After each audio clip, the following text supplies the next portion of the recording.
Baiklah,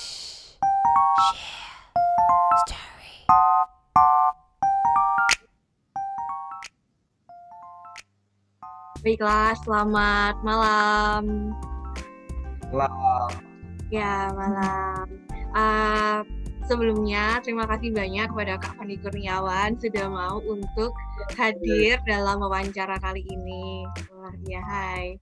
Uh, di sini saya berserta dengan teman-teman saya dari kelompok 4 KWU ingin istilahnya sedikit menggali ilmu dari Kak Fandi yang sudah pernah membuka usaha berupa ini ya, bento box gitu ya.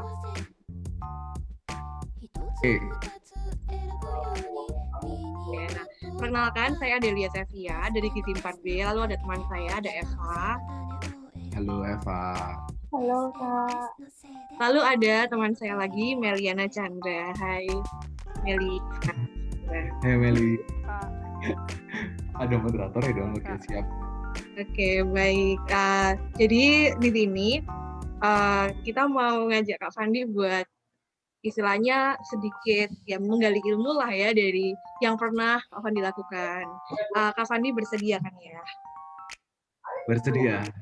Ini perbincangan ini direkam ya, udah kayak telepon di Telkom ya. Oke, siap. Cus. Nanti diupload di YouTube soalnya, aku maaf ya. Oke, baiklah. Silahkan pertanyaannya dimulai dari siapa dulu? Dari aku dulu ya. Saya boleh. Halo Kak. Halo Kak. Aku mau nanya nih, dari awal-awal dulu ya, dulu Kak Fandi kenapa kok pertimbangan apa sih yang Kak Fandi ambil sebelum akhirnya Kak Fandi itu akhirnya memilih buat buka usaha bento? Kayak kenapa kok Kak Fandi mau buka usaha bento saat itu? Bento ya. Ya first thing first mikirnya kayak salah satu yang paling gampang, jadi kayak model catering, varian catering yang paling gampang dilakukan ya bento ya. Soalnya kapan hari partner bisnisku memang orang yang cukup lama hidup di kuliner dan kendaraan makanan masakannya itu menu makanannya banyak. Jadi kemarin memang konsepnya itu kayak kita punya bento mancanegara ya. Jadi satu ini makanan dari Indonesian food, satu konsepnya Singaporean, satu konsepnya kayak gini. Dan kayak dulu sih kita ngambil konsep itu karena target audiens kita tuh sebenarnya ya anak muda zaman sekarang, millennials yang mau makanan yang ya intinya harga terjangkau tapi dengan jenis makanan yang cukup variatif ya maksudnya. Jadi kayak ya asik lah maksudnya, kayak bento ini ternyata dari Thailand, bento ini ternyata dari Singapura, bento ini dari Vietnam, kayak gitu-gitu. Jadi kayak cita rasanya beda-beda tapi harganya murah maksudnya. Terus dulu kita tuh juga sempat mau approach ya anak-anak sekolah ya. Jadi kayak dulu tuh harapannya kayak sekolah habis gini kan sudah mulai offline lagi ya. Harapannya kan pandemi is going to over soon lah. Jadi kayak target kita tuh ngirim ke sekolah-sekolah mengerti. Kalau misal bento kan lebih mudah ya. Anak ulang tahun, anak punya acara gitu lebih mudah sih. Jadi memang memilih bento karena secara varian lebih bisa diakali dan secara harga memang affordable sih. Ya Kak, terus kan tadi kakak bilang tadi target audiensnya itu anak muda sama sempat kepikiran buat anak sekolah juga ya. Itu pada akhirnya tercapai nggak target kakak itu? Kalau enggak, kenapa? Kalau iya kok bisa? Yang untuk anak-anak sekolah jelasnya belum tercapai ya, karena kan sampai sekarang memang sekolah offline belum ada ya maksudnya ya. Jadi kalau yang memang yang anak muda milenials tercapai ya, karena mungkin tim marketing kita juga mostly teman-temannya dia millennials ya, dan lebih mudah jualan ke millennials ya, karena kayak satu orang beli terus posting di sosmednya, terus teman-temannya pada dapat engagement dari situ, mengatakan apa itu nyoba mengatakan karena tagnya menarik, karena jenis makanannya oke, mengatakan seriusan makanan kalian cuma 20.000, jadi kayak gitu sih mengatakan. Jadi kayak yang soal anak muda sih tercapai ya.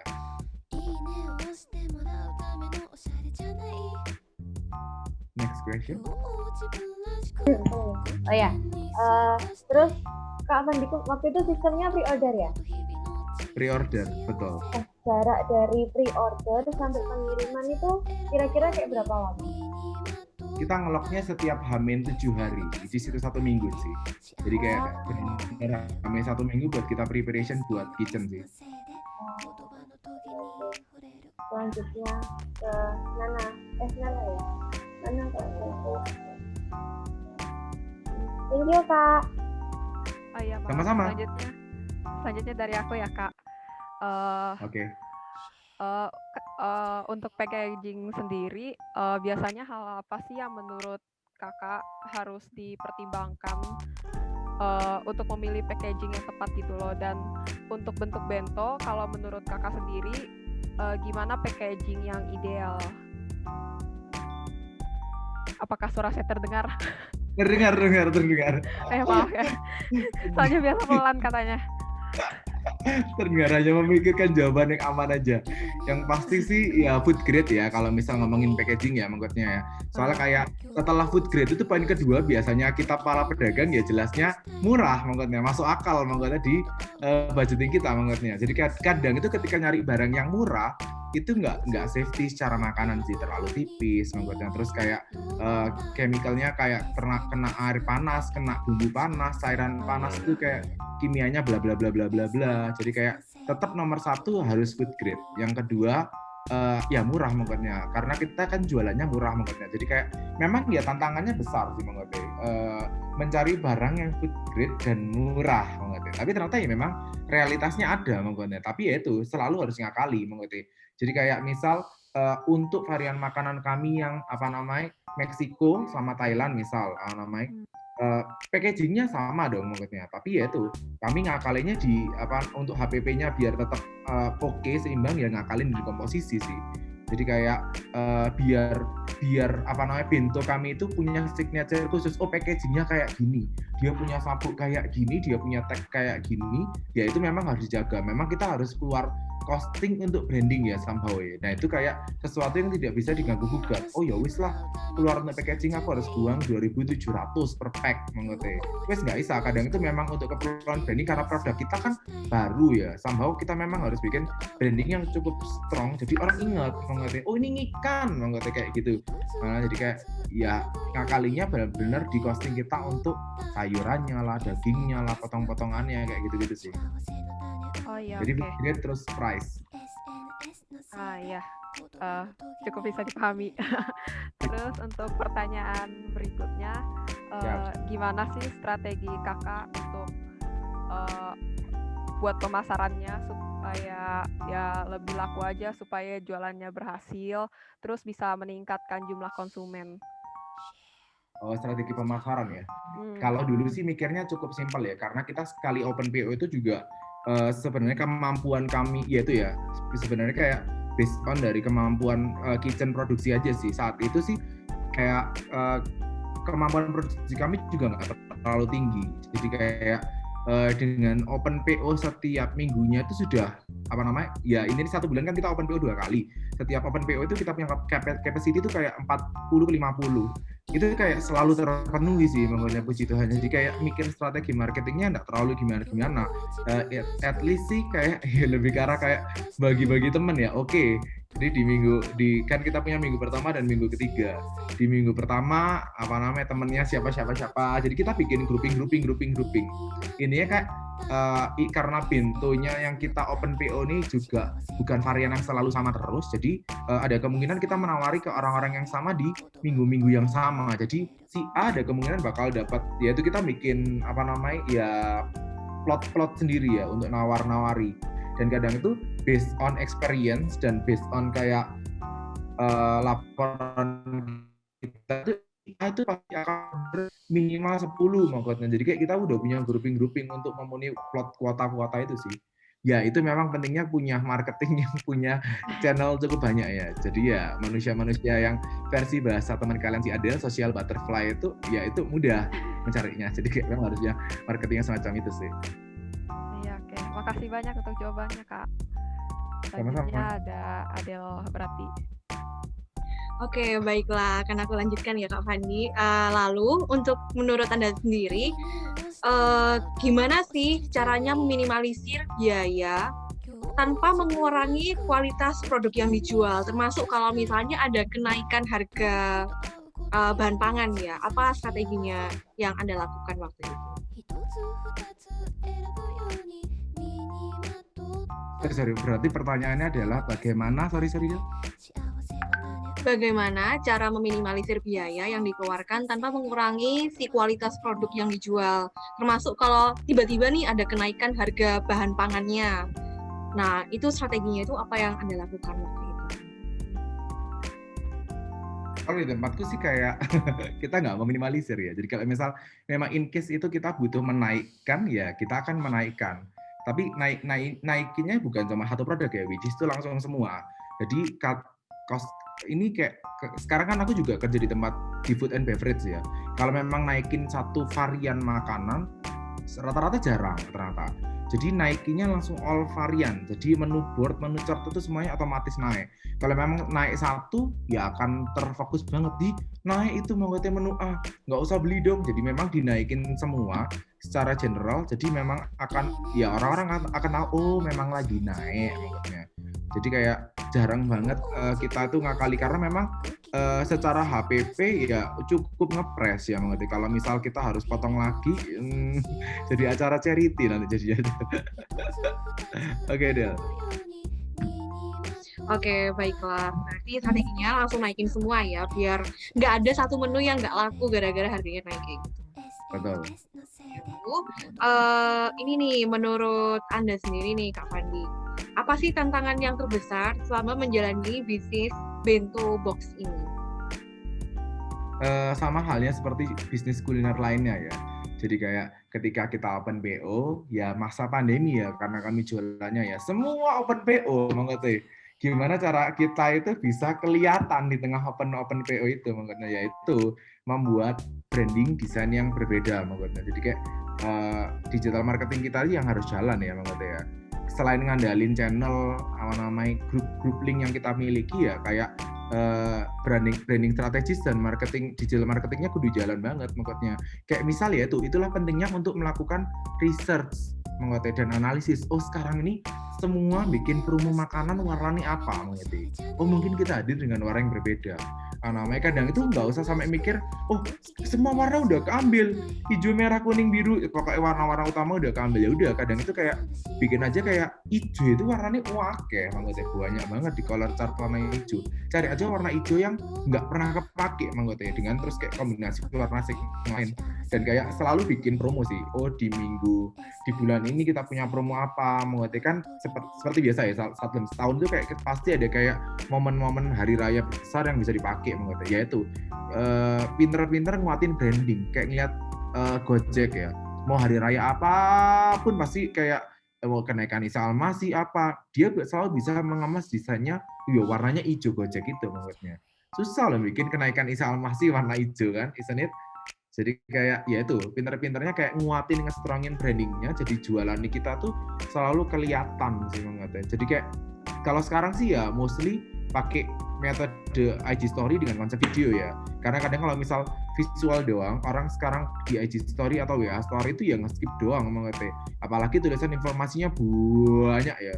Wah pasti ke-skip mengerti. Kudu kayak langsung namanya bagaimana kita bikin message itu langsung nyokot mengerti. Gratis, gue gede banget dari namanya. Terus di bawah-bawah nanti ada bintang-bintang kecil mengerti. Syarat dan ketentuan berlaku poin 1, kumpulkan KTP, misal jadi kayak namanya kudu bikin message marketing yang langsung ya itu ya, langsung nyokot, mengena dan langsung memukul mentalitas masyarakat Indonesia. Jadi kayak kata-kata gratis itu kayak langsung oke berhenti. Jadi kayak namanya warnanya nyolok mengerti, hijau gelap terus putih atau kuning mengerti. Ya kayak gitu ya. Jadi kayak punya clickbait mengerti. Ya kalau misal bentuk video mengerti, ya kata-katanya saya langsung namanya nyokot mengerti, nggak pakai babi bu ya. Sekarang iklan tuh semua orang beriklan ya. Pandemi itu masa susah, semua orang pada bikin campaign. Namanya ya apa caranya campaign kita terlihat beda dan nyokot mengerti. Jadi kayak misal mau ngomong gratis mengerti, nggak usah, kadang itu kayak ad clips tuh ngomongnya sih panjang mengerti. Yoshinoya lagi bikin nenek-nenek, jadi kayak ada bla bla bla panjang mengerti. Mau dapat ini gratis dari Yoshinoya, jadi kayak gratis tuh ngomong di depan banget. Jadi kayak ya gitu sih, namanya ya mainan kata-kata clickbait dalam konsep marketing yang cukup kuat sih. That's why juga pemilihan color palette Anda untuk ya desainnya Kokon Jemblong itu warnanya itu benar-benar bukan warna yang biasa dipakai buat makanan ya kan. Terus juga lebih lebih gampang untuk dibaca dan lebih singkat aja karena ya memang Anda juga sudah punya jam terbang tinggi ya di dunia desain ya. Tapi ini keren banget loh, ini bisa menginspirasi kami juga untuk magang kali ini. Baik, mungkin itu aja pertanyaan-pertanyaannya. Kami sangat berterima kasih banyak kepada Kak Fandi Kurniawan selaku pemilik Bento Tokon Jemblung. Terima kasih banyak sudah mau membantu kami dalam wawancara ini. Sukses usahanya. Terima kasih Adel dan tim ya, lancar-lancar tugas kuliahnya. Terima kasih Kak. Terima kasih Kak Fandi. Terima kasih Kak. Sama-sama. Ini kita presentasi dulu. Iya boleh. Kita kenalan dulu kali ya. Boleh. Temanku Elva. Silakan Elva. Teman. Iya perkenalkan, aku Elva. Aku kuliah di jurusan Ilmu Komunikasi angkatan 2019 di Universitas Brawijaya. Salam kenal teman-teman.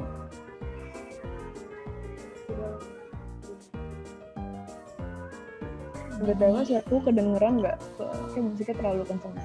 Kedengeran. Oke. Jadi Kak, nunjukin dulu bisnis kita kayak gimana. Kayak kita presentasi dulu. Habis itu nanti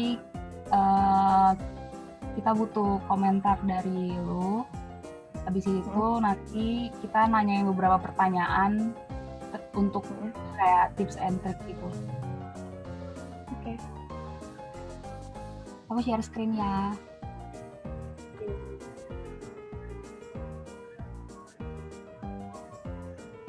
Mar, akunya enable deh.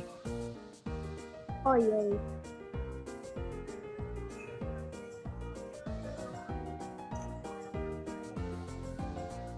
Dah.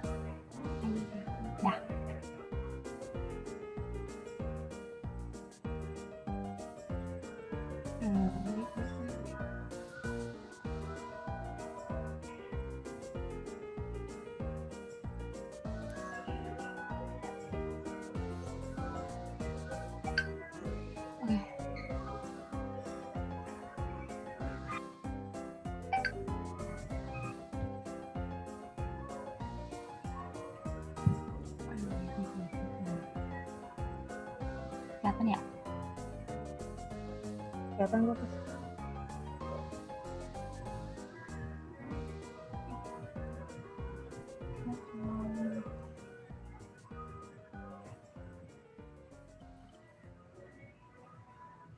Ini aku yang ngomong. Oh, bentar. Apa? Biar aku dulu yang mulai. Oke.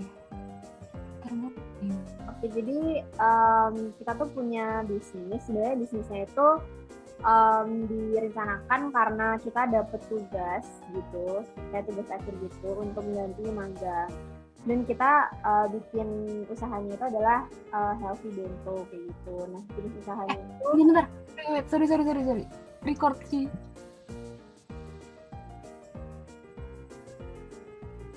Gimana pas?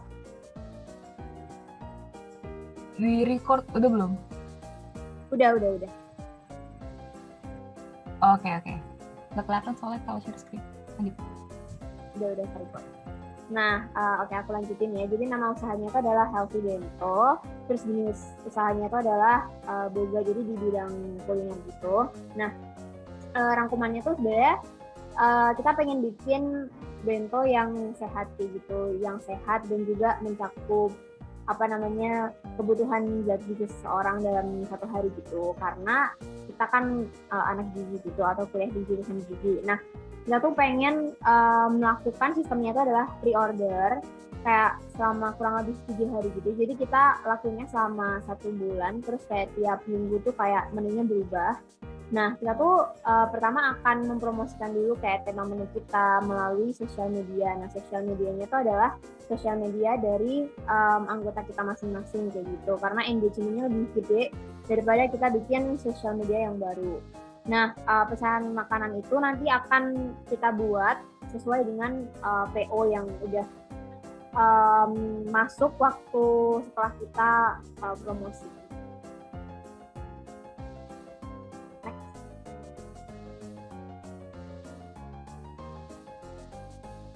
Nah, produk yang kita tawarkan itu adalah healthy bento. Terus keunggulannya itu adalah ada paket makanan sehat dengan berbagai macam variasi menu. Variasi menunya tuh ada 3, ada dari Indonesia, dari Korea, sama satu lagi dari Western yang sebenarnya baru-baru ini kita ganti temanya jadi India.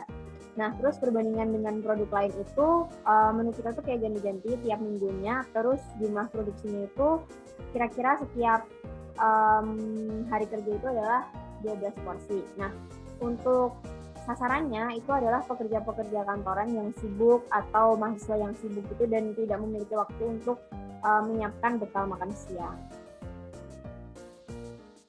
Next. Nah, ini adalah struktur organisasi kita. Mungkin Pasca bisa jelasin. Oke, jadi strukturnya itu yang pertama ada ketuanya itu aku. Aku di sini tugasnya memonitor teman-temanku sama mikirin konsep. Terus habis itu ada bagian produksi. Eva dan Adelia itu mereka nggak ikut di sini tapi mereka ada di wawancara kemarin. Nah, mereka berdua itu bertanggung jawab atas produk, kemasan, packaging, bahan, resep, dan nilai gizi. Karena nanti bento kita kan merhatiin gizinya, jadi bakal kayak dipertimbangkan kayak gramasinya gitu-gitu. Terus marketing ada Sheila, aku, dan Eva. Situ kita desain poster, endorse, terus ngepost sosial media, bagian promosi juga. Terus ada finance, itu Meliana, dia juga nggak ada di sini. Sama Martina, itu mereka yang bagian keuangan.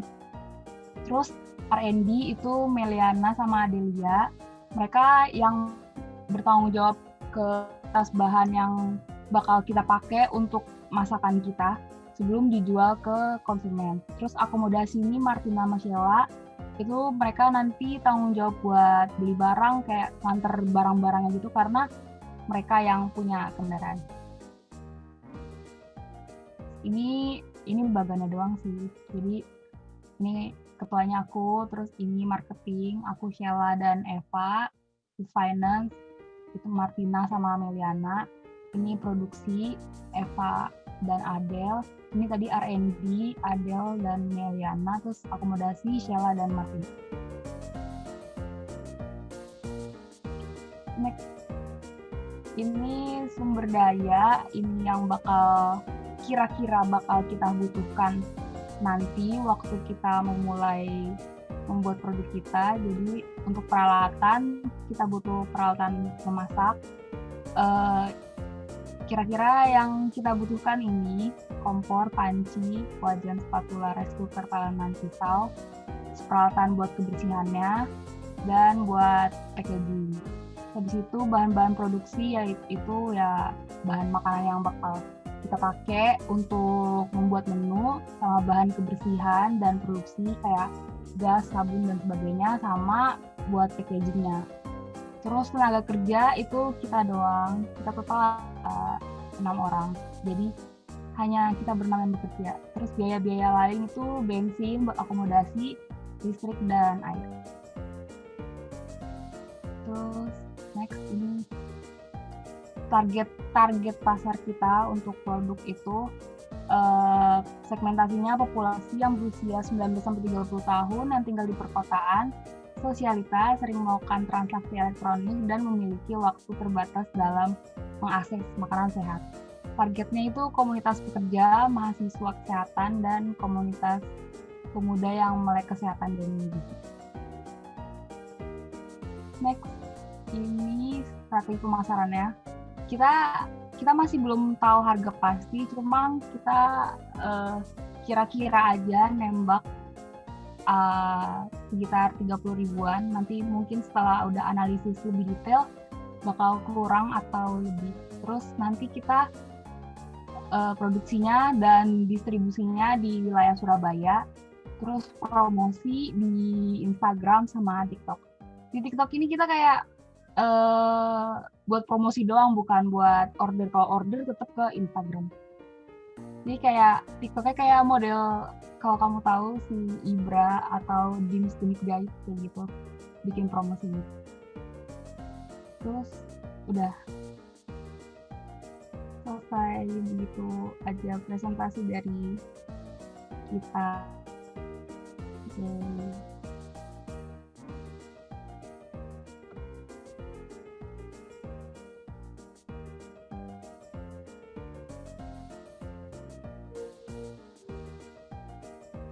Oke, menurut setelah kita presentasi tadi, menurut Elva, pandanganmu terhadap produk dan bisnis kita bagaimana, bisa diceritakan?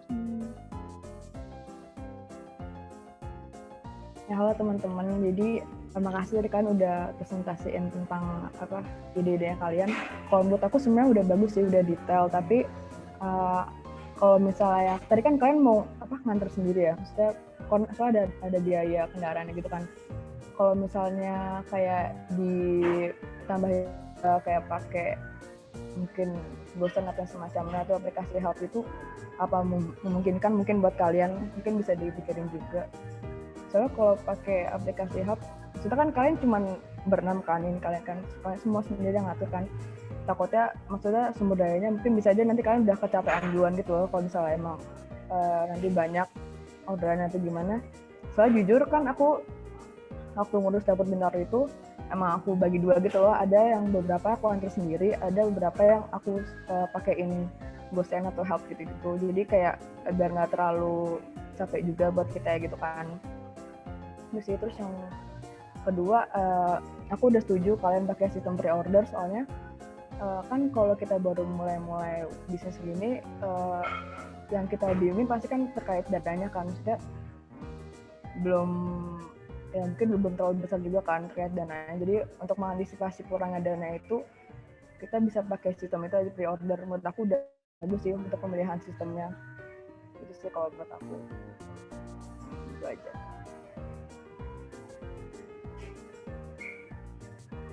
Oke, terima kasih banyak. Mungkin kita akan izin nanya-nanya ya. Di sini kita boleh.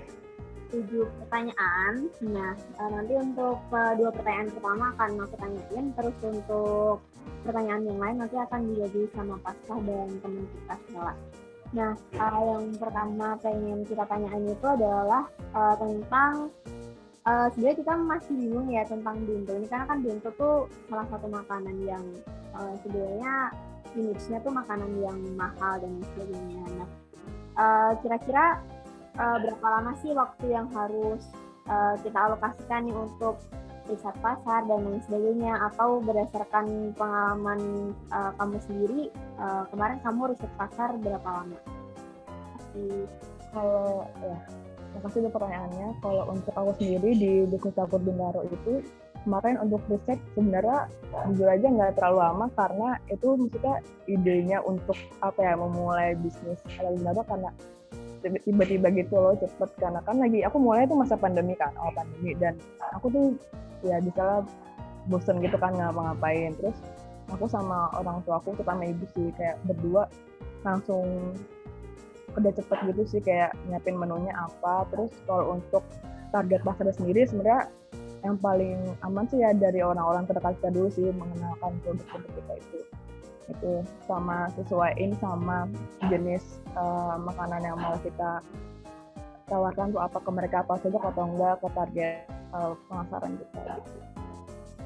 Kalau untuk waktu tepatnya sih kayaknya cuma sebulan kurang, 2 bulan itu enggak yang terlalu lama banget. Saya langsung eksekusi sih gitu. Intinya kayak kemarin ini cuman ya udah kayak langsung jalan aja gitu, untuk ke depannya gimana ya udah lihat nanti gitu. Jadi kayak belajar sambil evaluasi juga ke depannya gitu sih kalau aku kemarin. Oke, makasih banyak jawabannya.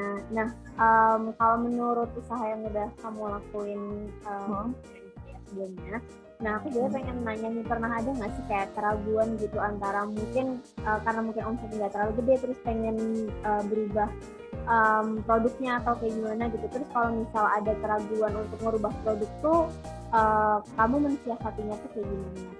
Kasih. Oke, jadi kemarin tuh kan untuk awalnya aku sama ibu itu jualannya di Jawa kan, kayak kalau misalkan yang tahu kayak deg kayak. Dan aku tuh juga pengen gitu loh, aku juga pengen ngeluarin produk yang aku suka juga gitu kan, yang pasti itu di luar dari makanan tradisional gitu kan. Nah akhirnya aku mikir untuk jualan mentai kan. Itu juga aku mikirnya agak lama sih, soalnya mungkin juga apa nanti bakal cocok juga sama target aku, apa mereka juga akan tertarik untuk beli, soalnya kan pada saat itu emang lagi booming juga kan, jadi pesaingnya juga cukup banyak untuk yang jualan mentai itu. Jadi untuk mensiasatinya aku bikin beberapa variasi sih di mentainya itu, bikin ada mentai yang nggak ada di tempat lain gitu sih, dan juga harganya bisa berbeda dari tempat lain gitu yang jadi dibikin ada keunikan sendiri dari brand kita untuk mensiasatinya gitu. Oke, makasih banyak atas jawabannya. Mungkin untuk pertanyaan lain bisa dilanjutin sama Pasca dan Sela. Terima kasih. Oke, sama-sama Puspa. Next, pertanyaan ketiga ya. Yang ketiga itu kalau dari pengalaman kamu sendiri itu berapa lama waktu yang dialokasikan dari proses nerima bahan makanannya, proses memasak, sampai ke proses distribusi produknya ke customer? Oke, thank you buat pertanyaannya Pasca. Jadi untuk aku sendiri dapat Bintaro kan sama kayak ide kalian kan, aku juga pakai sistem pre-order karena pertama mikirin tentang modalnya juga kan, karena kan modalnya juga kayak yang ada aja gitu kan, nggak yang benar-benar menyiapkan untuk kayak membuka bisnis juga enggak, jadi kayak emang pakainya pre-order. Nah untuk produk itu sendiri setelah kita udah buka pre-ordernya, terus kita rekapkan. Nah setelah itu untuk dari belanja bahan sampai untuk masaknya itu sih sekitar 2 hari ya. Jadi sebelumnya itu kita belanja dulu bahannya, setelah belanja bahan mungkin sorenya atau malamnya langsung eksekusi gitu bahan-bahannya kita persiapkan, jadi besok pagi ya kita tinggal produksi makanannya gitu, dan di hari itu juga bisa langsung dikirim makanannya. Jadi cuma dalam jangka waktu kayak 2 hari sih dari bahan bakunya itu sampai distribusinya. Dan untuk distribusinya juga tadi aku lewat entah itu antar sendiri atau juga pakai aplikasi gitu. Oke, thank you Elva atas jawabannya. Sama-sama. Terus selanjutnya itu menurut kamu sendiri perlu nggak sih kita untuk nerapin sistem distribusi tester dulu untuk menarik konsumen atau customer biar membeli produk kita gitu?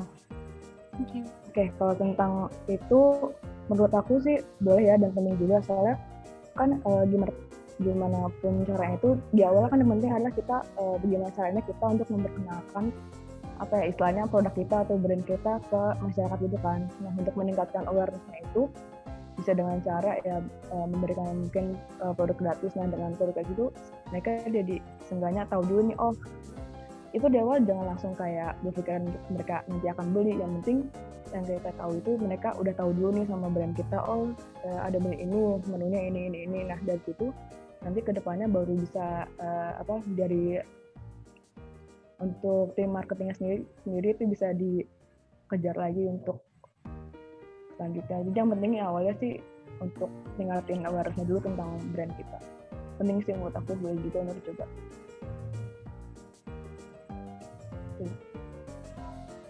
Oke, thank you Pak atas pencerahannya. Next pertanyaannya akan datang dari Sheila.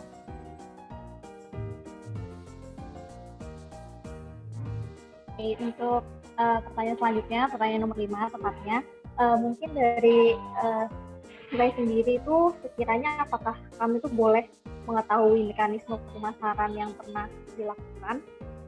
Mekanisme pemasaran ini seperti apa? Oke, untuk pemasaran sendiri yang kemarin aku lakuin untuk Bintaro itu aku sama sih, aku juga pakai Instagram, tapi kalau aku pakai Instagram khusus ya, bukan pakai Instagram pribadi. Alasan aku pakai Instagram khusus dengan nama Dapur Bintaro karena yang pertama agar dia punya satu platform khusus yang emang kalau orang-orang mau tahu tentang Dapur Bintaro ya udah satu itu aja, ke Instagram itu aja gitu. Jadi nggak memberikan informasi yang langsung jelas ke konsumennya gitu, nggak yang bingung ini di mana sih cari taunya gitu sih. Terus yang kedua sih ini juga penting sih, mungkin orang lain juga kayak melupakan, tapi kalau dari marketing dari mulut ke mulut itu juga sebenarnya ngaruh banget sih, kayak ya udah cerita aja ke temen kayak ini gue lagi buka bisnis ini, cobain yuk gitu sih. Terus kalau yang lainnya selain dari Instagram kan ya generasi ibu-ibu kita juga masih pakai Facebook kan, jadi disebar ke Facebook juga sih gitu. Jadi Instagram, Facebook dan juga dari omongan mulut ke mulut sih ke teman-teman. Nggak usah yang muluk-muluk, dari yang teman-teman dekat kita dulu aja, misalnya teman kita dulu sekolah atau kuliah juga bisa, atau misalnya orang tua di tempat orang tua kita kerja juga bisa sih pemasaran lewat situ dari mulut ke mulut. Karena kalau di aku sendiri kemarin Dapur Bintaro ngaruh banget sih pakai strategi gitu teman-teman. Oke, untuk pertanyaan selanjutnya itu bagaimana kamu sendiri itu mau cara meminimalisir biaya yang dikeluarkan tanpa mengurangi kualitas dari produknya, kan tadi dibilang harganya beda dari produk lain. Nah, bagaimana cara meminimalisir harga? Nah, untuk meminimalisir biaya itu kan sebenarnya aku tuh punya pemasok bahan baku yang udah langganan gitu loh. Jadi meskipun harga di pasarannya itu mahal, tapi kalau untuk usahaku karena emang udah berlangganan jadi bisa dikasih murah gitu loh. Jadi itu juga penting sih, untuk mungkin kalian bisa inget kayak pertimbangannya tuh kalian bisa cari pemasok bahan baku yang yang udah bisa terpercaya lah seenggaknya. Jadi kalian bisa dapat harga yang beda juga dari orang lain. Itu juga nilai plus sih untuk nanti usaha kalian gitu.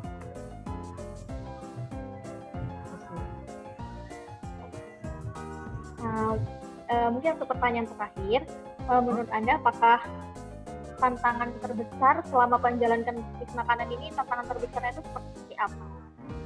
Yang paling ya terima kasih. Ya, sebenarnya cukup banyak sih tantangannya. Yang pertama dari yang pasti ini sih niatnya dulu ya. Kalau misalnya emang cuman buat kayak ya udah coba-coba doang kan kayak sayang itu sih, kayak kalau nggak diterusin lagi. Jadi penting itu niatnya, kayak kalau misalnya udah mulai udah lanjut terus, kayak nggak usah mikir yang kayak nanti gimana, penting kayak nekat aja dulu gitu kan kalau aku. Yang kedua tantangannya itu pasti capek sih, karena kan aku cuma berdua sama ibuku menjalani ini. Dan waktu itu ibuku kan juga lagi break kerja kan, jadinya udah berdua aja. Tenaga, yang pasti dari sumber dayanya sendiri kan, tenaganya kita harus pintar-pintar bagi waktunya juga. Dan selain itu juga kita punya pressure sendiri sih, soalnya kan ngurusin dari beli bahan bakunya sendiri, abis itu kita masaknya juga berdua doang, sampai nganternya juga berdua kan. Jadi kadang tuh juga sampai stres gitu loh. Mungkin hal kecilnya kayak misalnya nih, kita mau banyak orderan yang mau kita antarkan, terus kita pisah dulu mana yang mau pakai aplikasi, mana kita harus sendiri. Terus kita cari tahu dulu rutenya kalau mau antar sendiri kan, kayak ini daerah mana sih, kan kita kadang nggak tahu semua jalan juga kan, jadi harus buka maps dulu lah segala macam gitu. Terus kemarin sih kita sempat lupa gitu kan, waktu zamannya puasa kita tuh lupa banget kalau harga bakalan naik kan. Nah itu tuh salahnya kita adalah kita buka PO di saat mau bulan puasa, jadi kan harga pada naik. Jadi ya mau nggak mau ya itu sih, kita gimana caranya buat dapat bahan bakunya yang harga sama kayak pas kita nggak pas lagi kena bulan puasa gitu sih. Jadi penting juga buat mikirin jadwal kalian kapan buka PO seasonnya gitu loh. Bahkan kayak kemarin pas kayak kejadian aku itu pas bulan puasa harga pada naik sih, bisa dipikirin juga. Terus tantangan terbesarnya juga adalah gimana caranya kita tuh ngasih kepercayaan ke konsumen kita kalau produk kita tuh emang bersih dan maksudnya sehat gitu loh. Dan itu sih maksudnya susah gitu loh untuk selalu mempertahankan kepercayaan konsumen kita untuk selalu beli produk kita. Itu sih tingkat kepercayaan konsumen. Terus juga dari sumber daya sendiri ya harus benar-benar bagi waktu dan jaga kesehatan juga. Karena semuanya kan dilakuin sendiri kan, dan kalian juga dilakuin cuma bernama doang kan kalian. Jadi itu sih untuk, dan juga harus bisa saling nahan ego sih, itu yang sih. Nah, kalau dari aku sih itu kemarin tantangan terbesarnya. Oh, jangan lupa untuk ini ngerekap pengeluaran pemasukan kalian biar kalian langsung tahu maksudnya apakah dengan harga jualan segitu emang worth it dengan modal yang kalian keluarin gitu sih. Jadi pembukuannya juga harus diperhatiin gitu guys. Ini dari aku.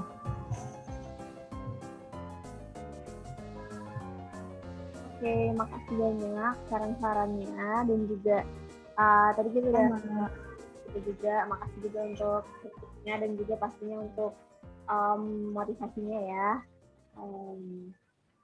Banyak. Sama.